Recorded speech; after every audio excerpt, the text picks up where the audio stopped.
Don Straszheim, if you actually see good fundamentals and a pretty strong economy, would chief executives not reinvest, or are they that influenced by politics?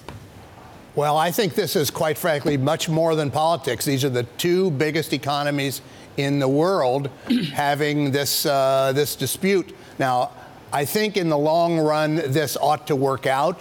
20 years from now, China is going to be 50% larger than the U.S. economy. It's going to be the growth driver as it has been. There is much more in common than in conflict.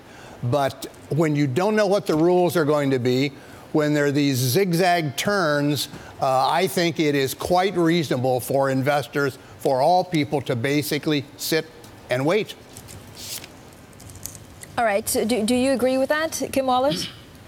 Yes, I agree with it, in part because China has a plan. And as Don said earlier, not only do they have a plan around Made in China 2025, they have a plan for technology to be industrialized across their platforms. The U.S. doesn't have a plan. And as Don was saying, China benefits from a very top-down centralized decision-making process. Thankfully, we don't have that in the U.S. So there are two reasons to believe China has more time on its side. I would say, as an example, look at the flip and the flop on ZTE. Denial order from Commerce Department. We find out later that the president had reasons, possibly personal and otherwise, to make the decision, but it set his own party against him. This is not a president who is yet, and his team yet, demonstrating that they have a plan, a strategy they have agreed to, and they're implementing. That gives other people confidence.